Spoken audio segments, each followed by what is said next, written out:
Coming up on this Thursday edition of Locked On Grizzlies, Memphis finds a way to knock off the Milwaukee Bucks in Milwaukee. A huge win for Memphis in a season that they shouldn't be trying to win anymore, but they don't tank. The Grizzlies don't tank. We're going to talk about Ja Morant looking for new representation, what that might mean for Memphis, if anything.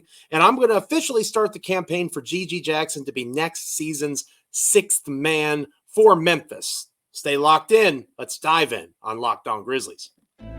You are Locked On Grizzlies, your daily Memphis Grizzlies podcast. Part of the Locked On Podcast Network, your team every day.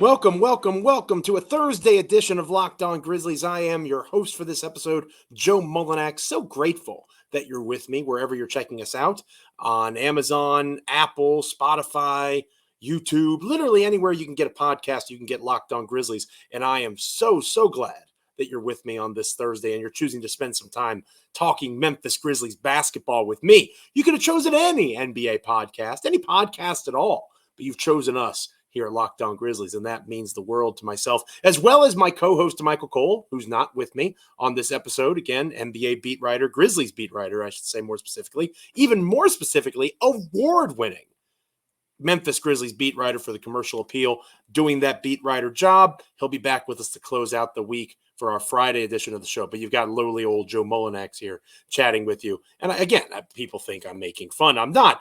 DeMichael's phenomenal. I'm lucky to be his co-host, and I'm lucky to be talking Grizzlies basketball with you for the next 30-ish minutes here on Locked On Grizzlies. This episode of Locked On Grizzlies is brought to you by the good folks over at FanDuel. If you haven't tried FanDuel yet, you most certainly should. Make every moment more. Right now, new customers get $200 in bonus bets with any winning $5 bet. That's $200 if your bet wins. Visit FanDuel.com/lockedon to get started. Again, we are proud members of the Locked On Podcast Network, your team each and every day, free and available wherever you get podcasts. Like, comment, rate, review, subscribe. We've had great conversations in the comments the last couple of days. It's been wonderful to see folks creating more of a community in that section, being kind to one another. Yeah, I'm looking at you. Be nice, right? Talk Grizzlies basketball. If you want to make fun of somebody, make fun of me. We can all agree that there's plenty of material here. Be kind to one another, talk badly about my takes, and I'm sure I'm going to have a couple on this episode that you can hate on. But hopefully you're doing so on an everyday basis by now, and you're checking out Locked On Grizzlies each and every time an episode drops. You know who else dropped recently? The Milwaukee Bucks. The Milwaukee Bucks got dropped by the Memphis Grizzlies. And I can hear some of the sayings now, they weren't at full strength. Oh, where's Damian Lillard? There's no Dame time right now. How are the Bucks supposed to win? Cry me a freaking river. You're complaining to the wrong podcast host, friend. All right? I have been covering this team not just over the last 11 years, but this particular season I have been covering with DeMichael Cole here on Locked On Grizzlies. If you're an everydayer, you know the trials and tribulations. It's been like 4 NBA seasons wrapped up into one evil little package, right? We have endured, sir or madam, who is questioning whether or not this win should be valid. Oh, it's the second night of a back-to-back. Again, like minority owner Justin Timberlake says, cry me a river, man. Cry me a river. The Memphis Grizzlies found a way to win.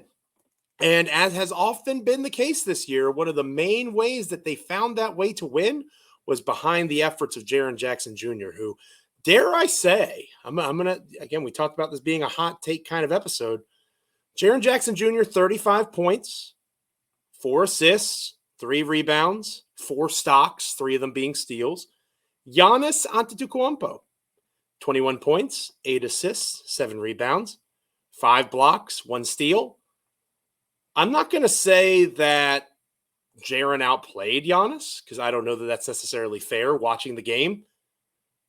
But Jaren was more efficient than Giannis. That was a very fair thing to say. Jaren didn't have the impact in terms of blocks that Giannis had. But again, the scoring, Giannis's 21 points were on 23 shots. Jaren had 35 points on 26 shots. So while I am doing my best to be a fair host, if this is your first time coming through to Locked On Grizzlies, you're like, oh, let's check out how this show's doing, right? A winning NBA team for once, right? It's been rare this year, but let's check it out. I'm trying to be impartial, right? But again, this is Locked On Grizzlies, and I am partial to what Jaren Jackson Jr. has had to deal with this season. So yeah, Damian Lillard wasn't on the floor for the Bucks, and obviously that plays a major role in who Milwaukee is trying to be. And yeah, Jay Crowder, if you have followed my career at all, you know how I feel about Jay Crowder, certainly is not up there with the likes of Chris Middleton, who did not play in this game. The Bucks were not at full strength, but the Memphis Grizzlies have been at full strength for what? 0 games this season? Because even when Ja Morant and Marcus Smart and Desmond Bane were out on the floor with Jaren Jackson Jr., there was still no Brandon Clark. And this game was another reminder of just how important Brandon Clark is to this Memphis Grizzlies basketball team. Goodness gracious. 20 minutes off the bench, still playing within that minutes restriction-esque situation for him. 14 points, 7 rebounds, 3 assists for Brandon Clark. Moving the basketball effectively. He's not a threat on the perimeter, but we already knew that. He is an excellent finisher at and around the rim. He's able to get to his spots. He understands leverage. He gets his game. And he fits it nicely around and alongside the other Grizzlies, which is really good to see.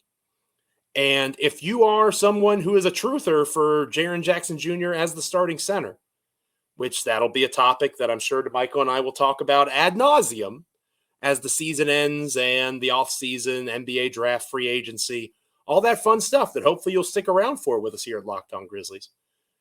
If you are a truther for Jaren Jackson Jr. and Brandon Clark as your starting front court next year, it makes me excited thinking about it because of their versatility, because of what Jaren has become offensively. Again, Jaren was 14 of 26. He only took 7 threes. Only made 2 of them. So that means he was 12 of 19 on 2-point attempts. That's extremely efficient. Only 2 personal fouls in 37 minutes played. That is a huge jump for him, an amazing sign of growth. He had a great game, and he did it in a game where Luke Kennard didn't have it, right? He was not offensively there. 4 assists helps with Luke. He did it in a game where GG Jackson, particularly strong as a scorer, not so strong in other areas of his game, which we'll talk more about later on in the show when I officially launch my GG Jackson 6th man campaign. That's happening on this episode. That's another one of my hot takes coming up down the road. But Jaren does it without the guys that should be helping him, at least in terms of Kennard. And he does it in spurts with the likes of Lamar Stevens, Jake LaRavia, Jordan Goodwin by his side. Again, Memphis rolls out a 9-man rotation. Santi Aldama, a late scratch for the Grizzlies. So Jaren, again, trying to be unbiased, Jaren at times, maybe this is the fairest way to say it, looked like the best player on the floor for the Memphis Grizzlies in this game. At times. And maybe there were a lot of those times. And Giannis Antetokounmpo played. The Bucks falling to this Memphis team is maybe a surprise, but you got to remember it is the second night of a back-to-back for them. And you have to look at the game and actually watch it, right? If you're just box score watching, you're not going to fully see what happened. The Grizzlies are still a top 10-ish defense in the NBA, maybe top 12. And they have a lot of individual dudes that can defend. And if you're Milwaukee and your offense, especially in key moments of the game, is going to go through basically 2 guys, Giannis, again, 21 points. He was a major contributor for them. And Brook Lopez, who had 25 points. Bobby Portis had 19 off the bench. But other than those guys, no one, Malik Beasley scored 10, 3 of 10 shooting. The offense for Milwaukee was fairly predictable. And because of that predictability, the Memphis Grizzlies have enough in the tank defensively that they can limit guys. Again, Giannis did not have an efficient outing. And if you're not going to have Giannis scoring at a rate that is conducive to winning without Damian Lillard and Chris Middleton, it doesn't matter what Brook Lopez does. Lopez had a great night for Milwaukee. Portis was impressive. But if you have Jaren doing what Jaren did, and you have Gigi Jackson scoring effectively, and you have Clark coming off the bench being a really impressive player again. It's going to be hard for Milwaukee to, even with Giannis, find a way to win that game. So the Grizzlies had wonderful defensive plans. They neutralized Giannis as an efficient scorer, and they allowed other guys to beat them, and they found lanes and opportunities around that. Milwaukee did not have the juice throughout the contest. Memphis was, especially in the fourth quarter, maybe you chalk it up to tired legs if you want. But again, the Grizzlies played some guys that are not going to be part of this roster next season. So there has to be some balancing act in terms of, yeah, the Bucks are probably tired. But at the same time, the Grizzlies have been through some stuff this year and are nowhere near what they will be in the future. And I look forward to talking about that more on future episodes of Locked On Grizzlies. But coming up on this episode of Locked On Grizzlies, wins are fun. But there was a bit of news that came out about Ja Morant that raised some eyebrows on Wednesday. We'll talk about Ja being in the market for a new agent, it seems, next here on Locked On Grizzlies. But first, this episode of Locked On Grizzlies is brought to you by Amazon Fire TV, your destination for sports. From live games to highlights to in-depth analysis, Fire TV offers amazing viewing experiences with smart TVs, as well as the Amazon Fire TV stick. If you've never checked that out, you most certainly should do so as soon as possible. Really a fun little device that helps you tap into all sorts of viewing content that is a blast, from baseball, college basketball. You're going to want to have this Fire Stick or a Fire TV in general. And Fire TV recently created the Fire TV channels to deliver a constant supply of the latest videos for your favorite sports brands, all for free. And that includes us here at Locked On Grizzlies and the Locked On Podcast Network overall. Most of the big pro leagues and college conferences have it as well. Fire TV channels lets you dive into all the game analysis, highlights, and more on March Madness, NBA, Major League Baseball, and so much more. Plus, news, entertainment, gaming, travel, cooking as well. Check out Fire TV channels on Fire TV and Alexa devices. If you haven't checked out Fire TV channels, you should. Learn more at www.amazon.com/LockedOnFireTV. This episode of Locked On Grizzlies is also brought to you by the good folks over at FanDuel. The sports calendar is loaded right now, and FanDuel's making it even more exciting to get in on the action. Right now, new customers get $200 in bonus bets with any winning $5 bet. That's $200 that you can use to bet on the tourney. Big games coming up this weekend. Major League Baseball, NBA, NHL, so much more going on in the world of sports, and FanDuel helps you tap in to the action.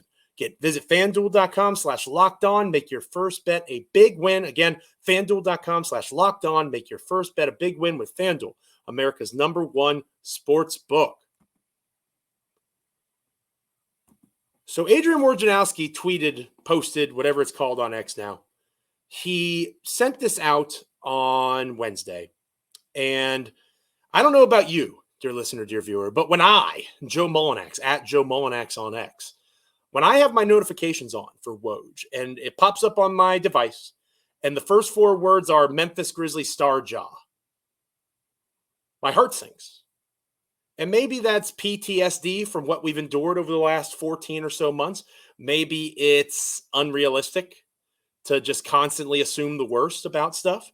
But that's kind of where I am after this season. And let me know in the comments if you're with me, right? Like that would make me feel really good if I know I'm not alone in that fear when I saw that pop up and, oh my God, I got to read this. The rest of the post or tweet, whatever, was not as bad, right? Memphis Grizzlies star Ja Morant and his longtime agent, Jim Tanner, have parted ways, sources tell ESPN. Tanner had represented Morant since coming out of Murray State as the number 2 overall pick in the 2019 NBA draft. Now, it's bad for Tanner, right? Because Ja Morant is one of the bigger stars in the NBA. Obviously, he's had a pretty rough calendar year and then some, a little more than that now. And maybe Ja's just looking for a fresh start, right? Maybe he wants to find new representation as he embarks on a comeback season next year. Between the suspension, the injury, he's looking to 2024, 2025 as a chance to begin anew. The metamorphosis of Ja Morant is coming, and maybe he feels like he can't do that with the current representation. There's lots of different logical arguments for making this change. Players do it all the time. Again, my stomach dropped, and I'm going to sound hypocritical because I'm going to kind of judge people for doing something similar, but you'd be amazed on social media. It wasn't a ton of people, but it was a larger amount than it should have been of folks just immediately assuming the worst. Ja's asking for a trade. He's going to want out of Memphis. He's going to be represented by CAA or Clutch, and he's going to try to get to New York or Los Angeles or a bigger market. This is a nightmare. This is the worst case scenario. Take a breath. Calm down. Have you ever thought for one moment that maybe it's the opposite? Maybe Ja is going to add representation that has a larger reach, and through those back channels, maybe convince guys that playing with him with the Memphis Grizzlies might be kind of a good idea. It doesn't all have to be doom and gloom. And Ja just recently signed a pretty large extension that's going to keep him in Memphis for the better part of a decade, barring some falling apart of the relationship, of which there's been no reports. The Grizzlies, every time they've talked about Morant, have been supportive. Ja has been supportive of Memphis and the organization overall. You know, aside from rumor and speculation, anytime actual words have come out of actual people's mouths that you've witnessed, and reporting has backed it up as well, they are on the same page as best they can be after a tumultuous year, and they're ready to move forward. So this could very easily be a positive thing for the Memphis Grizzlies. And I think that part of it, as someone that has covered this team for a really long time, and we'll talk more on tomorrow's episode about Marc Gasol. You know, I wrote that piece a couple days ago about Mark for Sub-Sakalitis, Parker Fleming Substack. Hopefully you checked it out. If you haven't already done so, be sure to do so. Marc Gasol's masterpiece is what it's called, Memphis Masterpiece. But we're going to talk about the good old days a little bit on our Friday episode. And I think that those good old days come with the baggage of concerns about the team moving. And if you've been a fan long enough, that's a very real concern. And I'm not trying to belittle that concern. I want to stress that because those were real feelings, right?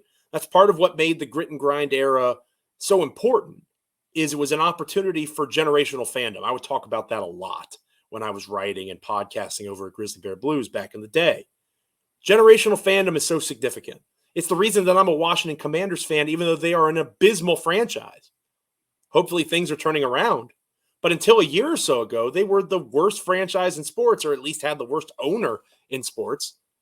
And you could have easily said, Joe, just pick a different team, support someone else. And that's easier said than done when one of your greatest childhood memories is watching Washington, then Redskins games with your father and your grandfather, or talking with another grandfather on his fishing boat about those games. Generational fandom is very much a thing. And grit and grind was their first opportunity. Memphis had success in the regular season, made the playoffs, that sort of stuff. Grit and grind was something that you could sink your teeth into and tell your kids about. Tell younger generations about that didn't get a chance to experience it in a positive way. And that meant a lot to folks, myself included. I was fortunate enough to live it there the 3 years I lived in Memphis, Tennessee. And to be part of that, and to know that, you know, because of the market size, all the other factors that play into it, there's always, when there's expansion talks, teams moving, the Grizzlies are going to be brought up. Ja in this era of Grizzlies basketball should silence that. The economic impact, the ability for Morant to have been that future face of the league. You know, they try to make Anthony Edwards it now, and SGA in Oklahoma City because of the issues that Ja has had. But Ja Morant was very much on that trajectory, and he did it all while a member of the Memphis Grizzlies. So the investment that the state of Tennessee is making in the building, FedEx Forum, over $500 million for improvements, all that stuff is coming, and the Grizzlies are not going anywhere for a variety of reasons. But stuff like this can still bring back those feelings. And again, I'm not trying to belittle that.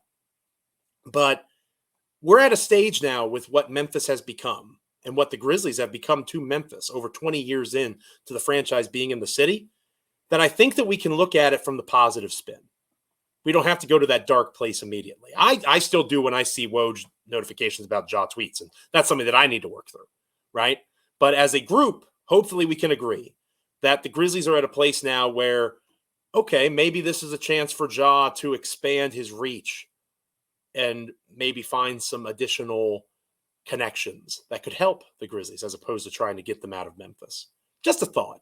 So it'll be interesting to watch that play out. I'm not going to pretend like I have any insider information. I will ask DeMichael on tomorrow's episode if he has anything, because he would actually be the guy that would have a little bit more insight on that. But for me, as a blogger, blog boy, podcaster fan, let's take a breath. Right? It's going to be okay. Let's see where it goes. Don't automatically go to that dark place. That's how I'm going to approach it, at least. When we come back here on Locked On Grizzlies, we're going to close out this episode. I'm officially launching the campaign for JJ Jackson to be a reserve. I'm sad that DeMichael's not here with me, but after watching that Bucks game, I feel like I just got to do it now, right? I got to start it, get out in front. People are going to be mad at me about it, but we're going to begin that process coming up next year on Locked On Grizzlies. And I promise that I'm not going to yell at you about it, dear listener, dear viewer, even if you think I'm wrong, because here on Locked On Grizzlies, we're about streaming. We're not about screaming. Right. And I want to shout out one of our YouTube commenters for that. That's brilliant. Right. When I yell, I'm excited. Right. It's my passion. I'm not mad at you or DeMichael or anybody else, but you watch Fox, you watch ESPN, you get that feeling that you got to turn down the volume, man. There's so much shouting and anger.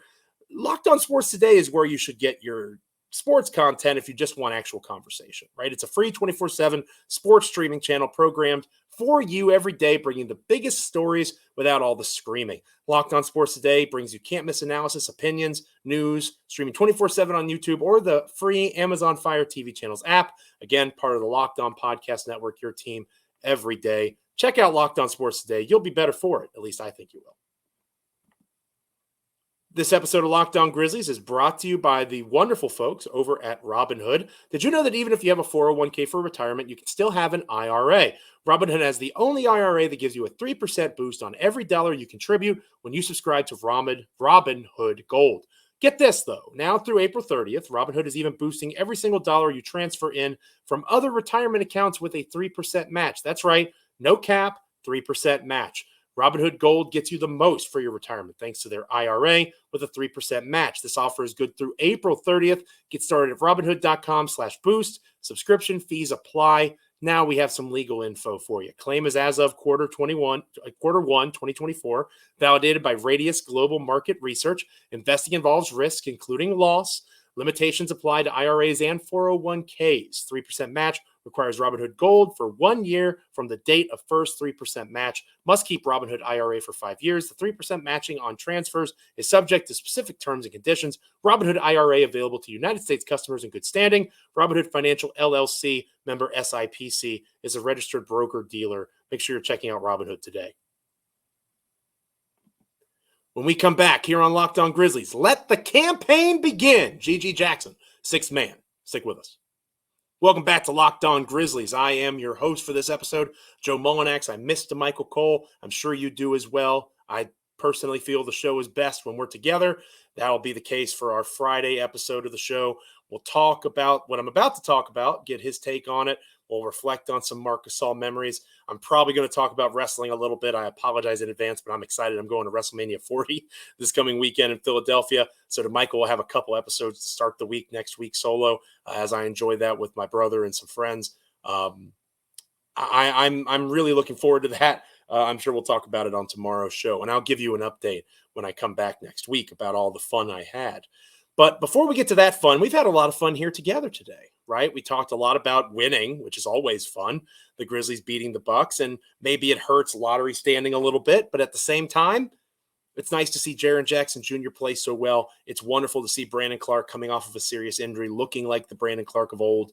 And the Memphis Grizzlies were rewarded back in 2018, 2019. They didn't tank. They had like a 4% chance to move up to the second overall pick. And now Ja Morant's a member of the Memphis Grizzlies. So the rest is history, as they say.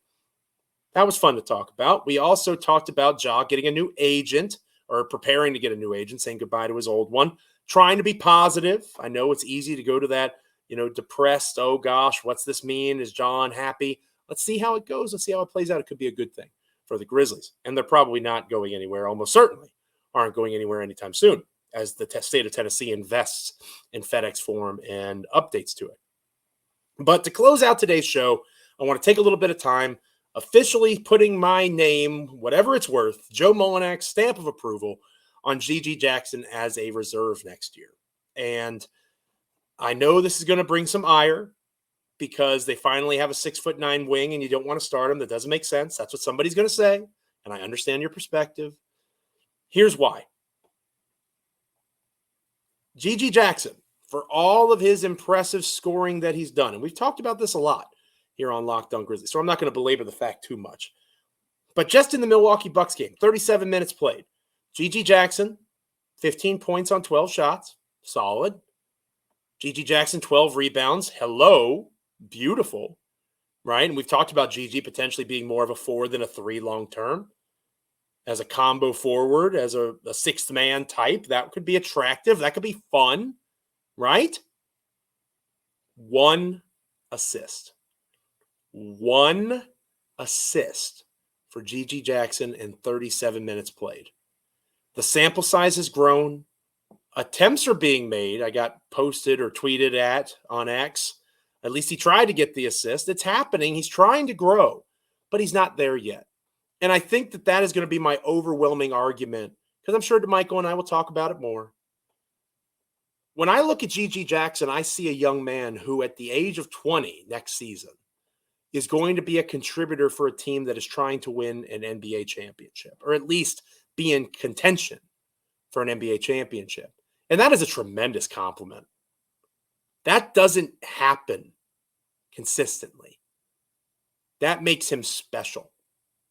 And we are, in this society that we currently live in, so ingrained with the idea of instant gratification and wanting guys to be things immediately that I think that we lose sight of the long-term picture. And the importance in basketball of starting, while it does matter, I think people write it off a little too easily, to be honest. Who closes games and who you play with in terms of the minutes you get matters far more. So while I would not argue for GG Jackson next season to play 36 minutes a game, I think he's going to get 20 to 25 minutes a game. And in that role, being a reserve, coming off the bench and playing alongside the likes of a Marcus Smart and one of Ja Morant, Desmond Bane, Jaren Jackson Jr. So you spread out the offensive impact.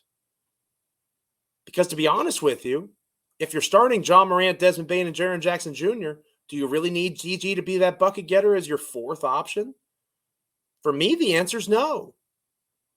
Do you need GG Jackson to be your second option in a pseudo hybrid reserve lineup that includes something like Ja Morant, Marcus Smart, GG Jackson, Brandon Clark, and insert big they acquire, whether it's somebody they draft like Donovan Clingan or somebody they sign like an Andre Drummond or trade for like a Nick Richards?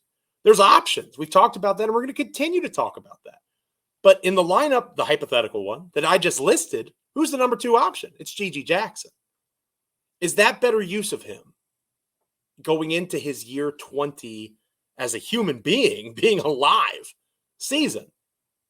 His second year in the league, being a de facto sixth-man bucket getter off the bench.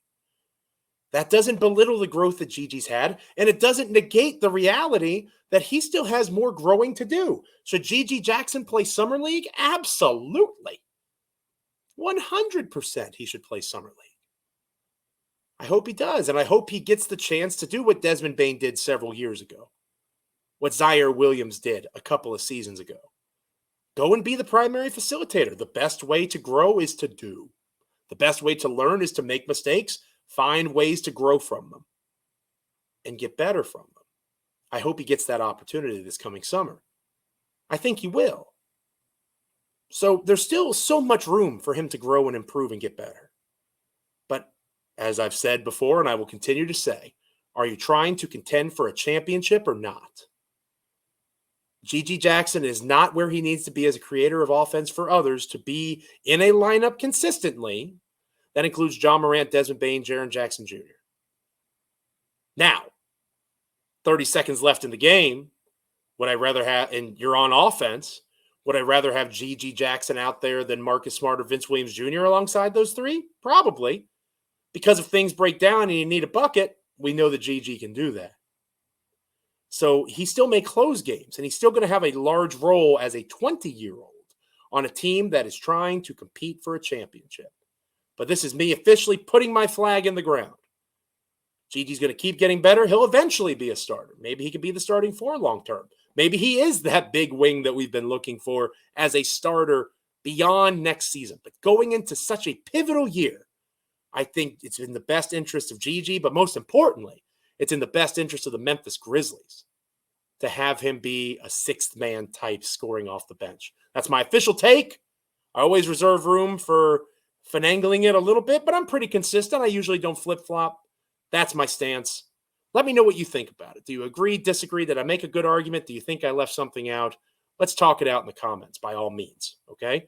And I'll ask DeMichael about this on tomorrow's show. We won't have a whole segment because, again, hopefully you're an everydayer by now and you don't want to hear the rehashing, but I do want to get his take on the Gigi idea. You know, do you start Marcus Smart, Vince Williams Jr.? Those are all things that we can talk more about down the road.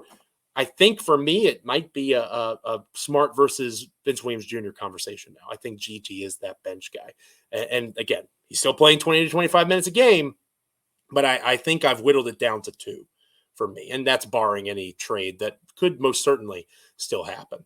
On tomorrow's episode, as I alluded to, we'll talk about this. We'll talk about the Grizzlies coming home this weekend, the big Marc Gasol retirement on Saturday, this coming weekend.